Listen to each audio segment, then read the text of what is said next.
Well, here's something you don't see every day. This is a early K5 310, I believe, out of one of my older engines. This particular shell has all the railings, the pilot truck, the front boiler cover. It has some markings left on it, but it's in really good condition as far as the metal.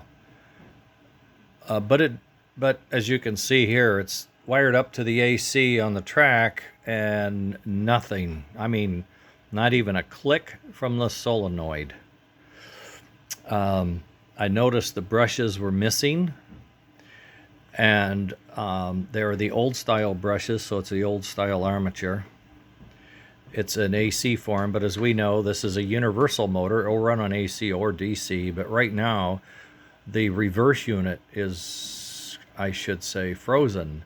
I will hear a slight little snap, but not the loud click that you need to ratchet the pawl on the reversing drum properly. It doesn't even move.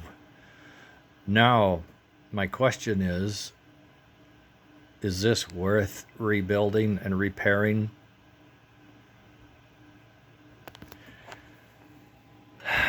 You know,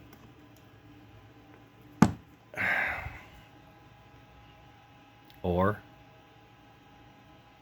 this is the exact same chassis. What do you got? You got a electromechanical reverse with an incandescent light bulb and a universal motor.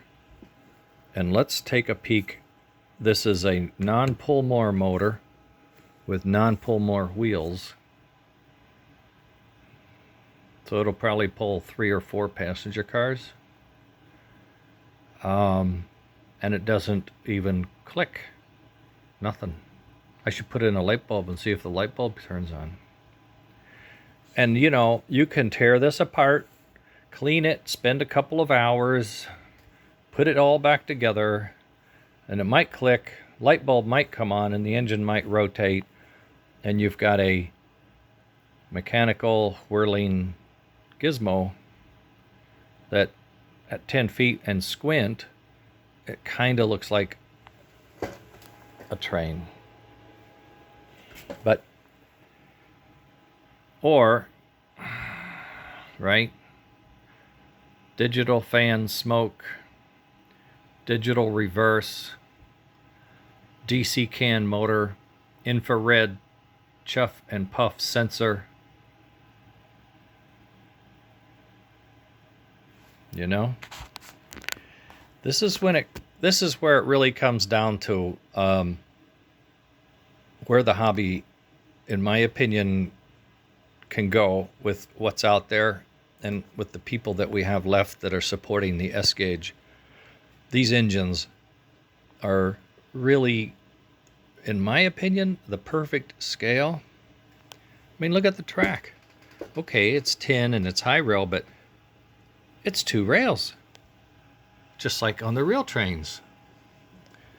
And the wheels are actually nice looking, and the linkage can be polished. Okay? It can be cleaned up. It can be modernized.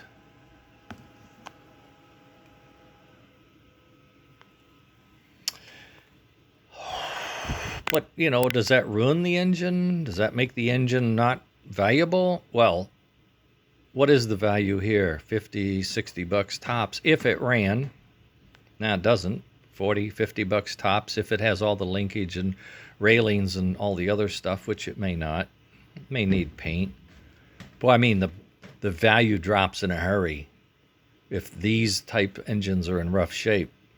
So, one level above a junker, what would you do? Is there any doubt?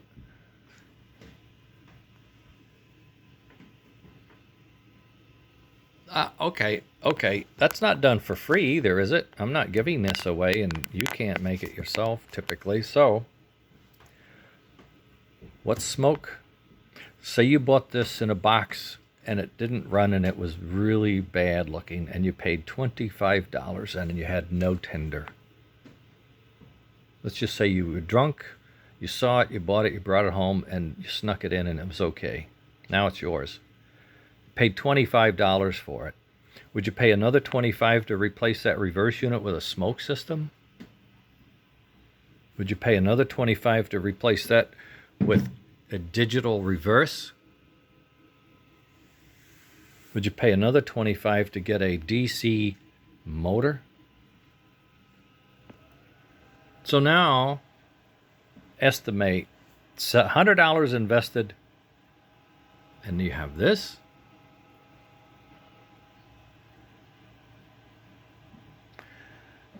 An engine with that capability, brand new at the hobby stores, you can't get them. 300, 400, 500, sometimes with decent sounds, 700, 800. And the bigger engines are even over 1,000 now. I mean, what's a $100 engine these days? What do you get for $100 anywhere? If you can turn a wrench, you're brave enough to learn how to solder, and you think you can follow instructions and take some parts and tear this down, clean it, reassemble it, and it runs with this gear on it for $100, you go buy more track. You go looking for more junkers. I think. I hope. I mean, not for my sake. My stuff's pretty much at cost. But for the hobby, we really, really love these engines. And we need to keep them. We need to keep them around. Keep them going. And if I promise, if AC Gilbert walked into my lab and saw this engine on his chassis, I'm pretty sure he would smile. I don't think he'd cuss me out and say, "What did you do to my engine?" I don't think so. But that's not everybody. Some people like the original, and that's fine. That's fine. If you want to clean this up and run it around, you got $35 invested in it, and you're happy with that, God bless you. But not everybody. Some people like smoke and chuff and sounds and reliability and going through the switches without stopping and the lights not flickering and your engine not stopping on the back straight for no reason.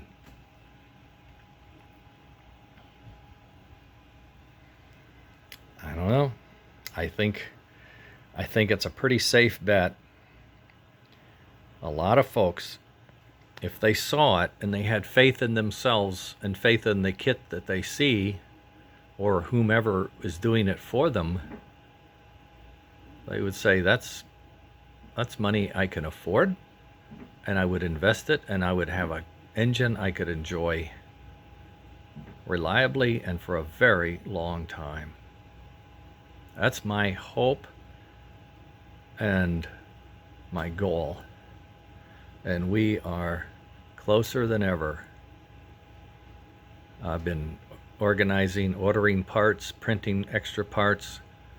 I'm about ready to do the deed and video this rebirth of this K5.